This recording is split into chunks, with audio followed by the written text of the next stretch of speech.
1 Samuel chapter 16. The Lord said to Samuel, "How long will you grieve over Saul? I have rejected him from being king over Israel. Fill your horn with oil and set out. I will send you to Jesse the Bethlehemite, for I have provided for myself a king among his sons." Samuel said, "How can I go? If Saul hears of it, he will kill me." And the Lord said, "Take a heifer with you and say, 'I have come to sacrifice to the Lord.' Invite Jesse to the sacrifice, and I will show you what you shall do, and you shall anoint for me the one whom I name to you." Samuel did what the Lord commanded and came to Bethlehem. The elders of the city came to meet him trembling and said, "Do you come peaceably?" He said, "Peaceably, I have come to sacrifice to the Lord. Sanctify yourselves and come with me to the sacrifice." And he sanctified Jesse and his sons and invited them to the sacrifice. When they came, he looked on Eliab and thought, "Surely the Lord's anointed is now before the Lord." But the Lord said to Samuel, "Do not look on his appearance or on the height of his stature, because I have rejected him. For the Lord does not see as mortals see. They look on the outward appearance, but the Lord looks on the heart." Then Jesse called Abinadab and made him pass before Samuel. He said, "Neither has the Lord chosen this one." Then Jesse made Shammah pass by, and he said, "Neither has the Lord chosen this one." Jesse made 7 of his sons pass before Samuel. And Samuel said to Jesse, "The Lord has not chosen any of these." Samuel said to Jesse, "Are all your sons here?" And he said, "There remains yet the youngest, but he is keeping the sheep." And Samuel said to Jesse, "Send and bring him, for we will not sit down until he comes here." He sent and brought him in. Now he was ruddy and had beautiful eyes and was handsome. The Lord said, "Rise and anoint him, for this is the one." Then Samuel took the horn of oil and anointed him in the presence of his brothers.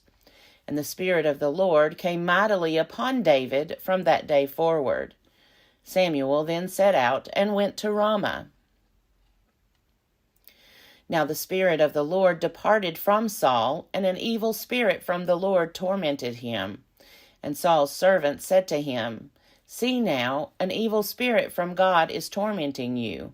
Let our Lord now command the servants who attend you to look for someone who is skillful in playing the lyre. And when the evil spirit from God is upon you, he will play it, and you will feel better." So Saul said to his servants, "Provide for me someone who can play well, and bring him to me." One of the young men answered, "I have seen a son of Jesse the Bethlehemite, who is skillful in playing, a man of valor, a warrior, prudent in speech, and a man of good presence, and the Lord is with him." So Saul sent messengers to Jesse and said, "Send me your son David, who is with the sheep." Jesse took a donkey loaded with bread, a skin of wine, and a kid, and sent them by his son David to Saul. And David came to Saul and entered his service. Saul loved him greatly, and he became his armor-bearer. Saul sent to Jesse, saying, "Let David remain in my service, for he has found favor in my sight." And whenever the evil spirit from God came upon Saul, David took the lyre and played it with his hand, and Saul would be relieved and feel better, and the evil spirit would depart from him. 1 Samuel chapter 17. Now the Philistines gathered their armies for battle. They were gathered at Socoh, which belongs to Judah, and encamped between Socoh and Azekah, in Ephes-dammim. Saul and the Israelites gathered and encamped in the valley of Elah, and formed ranks against the Philistines. The Philistines stood on the mountain on one side, and Israel stood on the mountain on the other side, with a valley between them. And there came out from the camp of the Philistines a champion named Goliath of Gath, whose height was 6 cubits and a span. He had a helmet of bronze on his head, and he was armed with a coat of mail. The weight of the coat was 5,000 shekels of bronze. He had greaves of bronze on his legs, and a javelin of bronze slung between his shoulders. The shaft of his spear was like a weaver's beam, and his spear's head weighed 600 shekels of iron, and his shield-bearer went before him. He stood and shouted to the ranks of Israel, "Why have you come out to draw up for battle? Am I not a Philistine, and are you not servants of Saul? Choose a man for yourselves, and let him come down to me. If he is able to fight with me and kill me, then we will be your servants. But if I prevail against him and kill him, then you shall be our servants and serve us." And the Philistine said, "Today I defy the ranks of Israel. Give me a man that we may fight together." When Saul and all Israel heard these words of the Philistine, they were dismayed and greatly afraid. Now David was the son of an Ephrathite of Bethlehem in Judah, named Jesse, who had 8 sons. In the days of Saul, the man was already old and advanced in years. The 3 eldest sons of Jesse had followed Saul to the battle. The names of his 3 sons who went to the battle were Eliab, the firstborn, and next to him Abinadab, and the third Shammah. David was the youngest. The 3 eldest followed Saul, but David went back and forth from Saul to feed his father's sheep at Bethlehem. For 40 days the Philistine came forward and took his stand, morning and evening. Jesse said to his son David, "Take for your brothers an ephah of this parched grain and these 10 loaves, and carry them quickly to the camp to your brothers. Also take these 10 cheeses to the commander of their 1,000. See how your brothers fare, and bring some token from them." Now Saul and they and all the men of Israel were in the valley of Elah fighting with the Philistines. David rose early in the morning, left the sheep with a keeper, took the provisions, and went as Jesse had commanded him. He came to the encampment as the army was going forth to the battle line, shouting the war cry. Israel and the Philistines drew up for battle, army against army. David left the things in charge of the keeper of the baggage, ran to the ranks, and went and greeted his brothers. As he talked with them, the champion, the Philistine of Gath, Goliath by name, came up out of the ranks of the Philistines and spoke the same words as before, and David heard him. All the Israelites, when they saw the man, fled from him and were very much afraid. The Israelites said, "Have you seen this man who has come up? Surely he has come up to defy Israel. The king will greatly enrich the man who kills him, and will give him his daughter and make his family free in Israel." David said to the men who stood by him, "What shall be done for the man who kills this Philistine, and takes away the reproach from Israel? For who is this uncircumcised Philistine that he should defy the armies of the living God?" The people answered him in the same way, "So shall it be done for the man who kills him." His eldest brother Eliab heard him talking to the men, and Eliab's anger was kindled against David. He said, "Why have you come down? With whom have you left those few sheep in the wilderness? I know your presumption and the evil of your heart, for you have come down just to see the battle." David said, "What have I done now? It was only a question." He turned away from him toward another and spoke in the same way, and the people answered him again as before. When the words that David spoke were heard, they repeated them before Saul, and he sent for him. David said to Saul, "Let no one's heart fail because of him. Your servant will go and fight with this Philistine." Saul said to David, "You are not able to go against this Philistine to fight with him, for you are just a boy, and he has been a warrior from his youth." But David said to Saul, "Your servant used to keep sheep for his father, And whenever a lion or a bear came and took a lamb from the flock, I went after it and struck it down, rescuing the lamb from its mouth. And if it turned against me, I would catch it by the jaw, strike it down, and kill it. Your servant has killed both lions and bears, and this uncircumcised Philistine shall be like one of them, since he has defied the armies of the living God. David said, The Lord, who saved me from the paw of the lion and from the paw of the bear, will save me from the hand of this Philistine. So Saul said to David, Go, and may the Lord be with you. Saul clothed David with his armor. He put a bronze helmet on his head and clothed him with a coat of mail.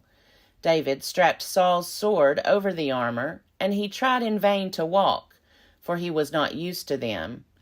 Then David said to Saul, I cannot walk with these, for I am not used to them. So David removed them. Then he took his staff in his hand and chose 5 smooth stones from the wadi, and put them in his shepherd's bag, in the pouch. His sling was in his hand, and he drew near to the Philistine. The Philistine came on and drew near to David, with his shield-bearer in front of him. When the Philistine looked and saw David, he disdained him, for he was only a youth, ruddy and handsome in appearance. The Philistine said to David, Am I a dog, that you come to me with sticks? And the Philistine cursed David by his gods. The Philistine said to David, Come to me, and I will give your flesh to the birds of the air and to the wild animals of the field. But David said to the Philistine, You come to me with sword and spear and javelin, but I come to you in the name of the Lord of hosts, the God of the armies of Israel, whom you have defied. This very day the Lord will deliver you into my hand, and I will strike you down and cut off your head. And I will give the dead bodies of the Philistine army this very day to the birds of the air and to the wild animals of the earth, so that all the earth may know that there is a God in Israel, and that all this assembly may know that the Lord does not save by sword and spear, for the battle is the Lord's, and he will give you into our hand. When the Philistine drew nearer to meet David, David ran quickly toward the battle line to meet the Philistine. David put his hand in his bag, took out a stone, slung it, and struck the Philistine on his forehead. The stone sank into his forehead, and he fell face down on the ground. So David prevailed over the Philistine with a sling and a stone, striking down the Philistine and killing him. There was no sword in David's hand. Then David ran and stood over the Philistine. He grasped his sword, drew it out of its sheath, and killed him. Then he cut off his head with it. When the Philistines saw that their champion was dead, they fled. The troops of Israel and Judah rose up with a shout and pursued the Philistines as far as Gath and the gates of Ekron, so that the wounded Philistines fell on the way from Shaaraim as far as Gath and Ekron. The Israelites came back from chasing the Philistines, and they plundered their camp. David took the head of the Philistine and brought it to Jerusalem, but he put his armor in his tent. When Saul saw David go out against the Philistine, he said to Abner, the commander of the army, Abner, whose son is this young man?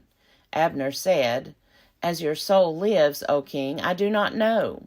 The king said, Inquire whose son the stripling is. On David's return from killing the Philistine, Abner took him and brought him before Saul, with the head of the Philistine in his hand. Saul said to him, Whose son are you, young man? And David answered, I am the son of your servant Jesse, the Bethlehemite. 1 Samuel chapter 18. When David had finished speaking to Saul, the soul of Jonathan was bound to the soul of David, and Jonathan loved him as his own soul. Saul took him that day and would not let him return to his father's house. Then Jonathan made a covenant with David, because he loved him as his own soul. Jonathan stripped himself of the robe that he was wearing and gave it to David, and his armor, and even his sword and his bow and his belt. David went out and was successful wherever Saul sent him. As a result, Saul set him over the army, and all the people, even the servants of Saul, approved. As they were coming home, when David returned from killing the Philistine, the women came out of all the towns of Israel, singing and dancing, to meet King Saul, with tambourines, with songs of joy, and with musical instruments. And the women sang to one another as they made merry. Saul has killed his thousands, and David his 10,000s. Saul was very angry, for this saying displeased him. He said, "They have ascribed to David 10,000s, and to me they have ascribed thousands. What more can he have but the kingdom?" So Saul eyed David from that day on. The next day an evil spirit from God rushed upon Saul, and he raved within his house, while David was playing the lyre, as he did day by day. Saul had his spear in his hand, and Saul threw the spear, for he thought, "I will pin David to the wall." But David eluded him twice. Saul was afraid of David, because the Lord was with him, but had departed from Saul. So Saul removed him from his presence, and made him a commander of 1,000. And David marched out and came in, leading the army. David had success in all his undertakings, for the Lord was with him. When Saul saw that he had great success, he stood in awe of him. But all Israel and Judah loved David, for it was he who marched out and came in, leading them. Then Saul said to David, "Here is my elder daughter Merab. I will give her to you as a wife. Only be valiant for me and fight the Lord's battles." For Saul thought, "I will not raise a hand against him. Let the Philistines deal with him." David said to Saul, "Who am I, and who are my kinsfolk, my father's family in Israel, that I should be son-in-law to the king?" But at the time when Saul's daughter Merab should have been given to David, she was given to Adriel, the Maholathite, as a wife. Now Saul's daughter Michal loved David. Saul was told, and the thing pleased him. Saul thought, "Let me give her to him, that she may be a snare for him, and that the hand of the Philistines may be against him." Therefore Saul said to David a second time, "You shall now be my son-in-law." Saul commanded his servants, "Speak to David in private and say, 'See, the king is delighted with you, and all his servants love you. Now then, become the king's son-in-law.'" So Saul's servants reported these words to David in private. And David said, "Does it seem to you a little thing to become the king's son-in-law, seeing that I am a poor man and of no repute?" The servants of Saul told him, "This is what David said." Then Saul said, "Thus shall you say to David, 'The king desires no marriage present except 100 foreskins of the Philistines, that he may be avenged on the king's enemies.'" Now Saul planned to make David fall by the hand of the Philistines. When his servants told David these words, David was well pleased to be the king's son-in-law. Before the time had expired, David rose and went, along with his men, and killed 100 of the Philistines, and David brought their foreskins, which were given in full number to the king, that he might become the king's son-in-law. Saul gave him his daughter Michal as a wife. But when Saul realized that the Lord was with David, and that Saul's daughter Michal loved him, Saul was still more afraid of David. So Saul was David's enemy from that time forward. Then the commanders of the Philistines came out to battle, and as often as they came out, David had more success than all the servants of Saul, so that his fame became very great. 1 Samuel chapter 19. Saul spoke with his son Jonathan and with all his servants about killing David. But Saul's son Jonathan took great delight in David. Jonathan told David, "My father Saul is trying to kill you. Therefore be on guard tomorrow morning." Stay in a secret place and hide yourself. I will go out and stand beside my father in the field where you are, and I will speak to my father about you. If I learn anything, I will tell you." Jonathan spoke well of David to his father Saul, saying to him, "The king should not sin against his servant David, because he has not sinned against you, and because his deeds have been of good service to you. For he took his life in his hand when he attacked the Philistine. And the Lord brought about a great victory for all Israel. You saw it and rejoiced. Why then will you sin against an innocent person by killing David without cause?" Saul heeded the voice of Jonathan. Saul swore, "As the Lord lives, he shall not be put to death." So Jonathan called David and related all these things to him. Jonathan then brought David to Saul, and he was in his presence as before. Again there was war, and David went out to fight with the Philistines. He launched a heavy attack on them, so that they fled before him. Then an evil spirit from the Lord came upon Saul, as he sat in his house with his spear in his hand, while David was playing music. Saul sought to pin David to the wall with the spear, but he eluded Saul, so that he struck the spear into the wall. David fled and escaped that night. Saul sent messengers to David's house to keep watch over him, planning to kill him in the morning. David's wife Michal told him, "If you do not save your life tonight, tomorrow you will be killed." So Michal let David down through the window. He fled away and escaped. Michal took an idol and laid it on the bed. She put a net of goat's hair on its head and covered it with the clothes. When Saul sent messengers to take David, she said, "He is sick." Then Saul sent the messengers to see David for themselves. He said, "Bring him up to me in the bed, that I may kill him." When the messengers came in, the idol was in the bed, with the covering of goat's hair on its head. Saul said to Michal, "Why have you deceived me like this, and let my enemy go, so that he has escaped?" Michal answered Saul, "He said to me, 'Let me go. Why should I kill you?'" Now David fled and escaped. He came to Samuel at Ramah, and told him all that Saul had done to him. He and Samuel went and settled at Naioth.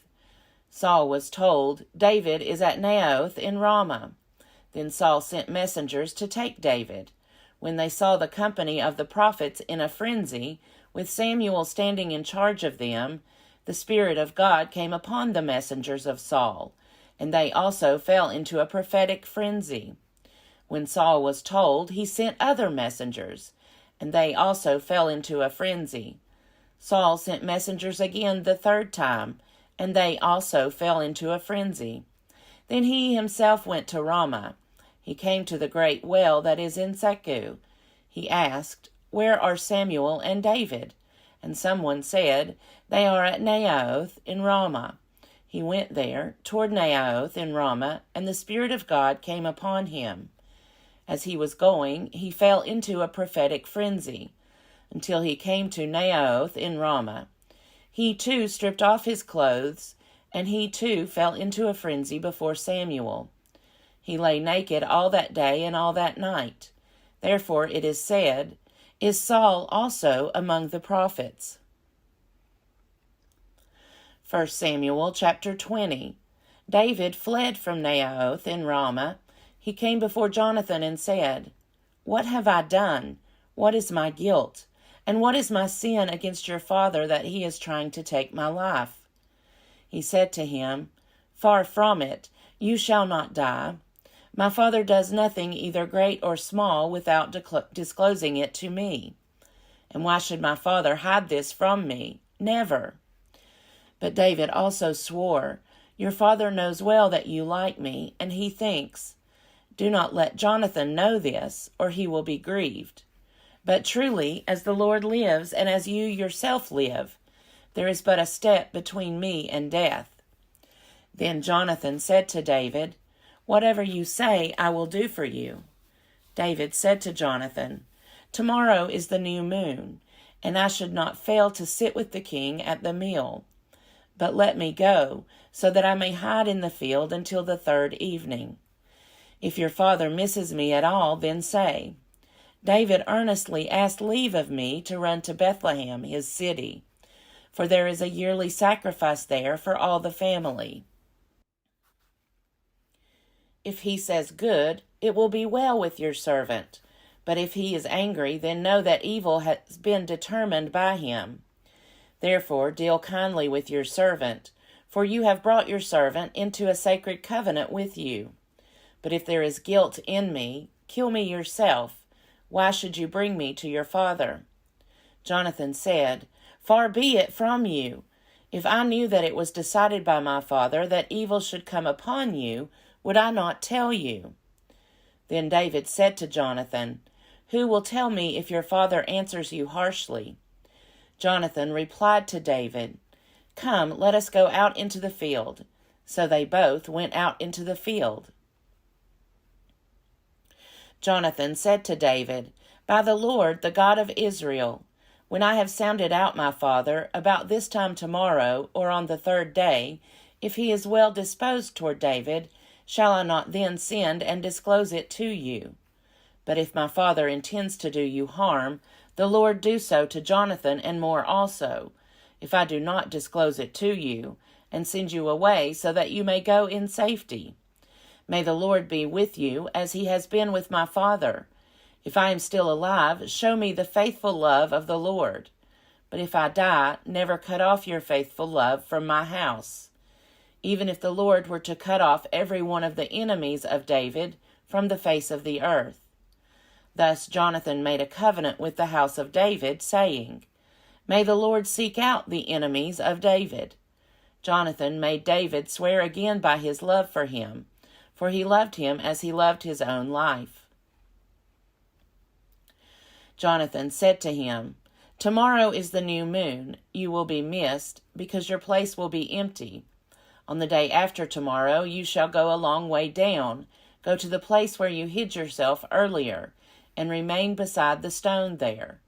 I will shoot 3 arrows to the side of it, as though I shot at a mark. Then I will send the boy, saying, Go, find the arrows.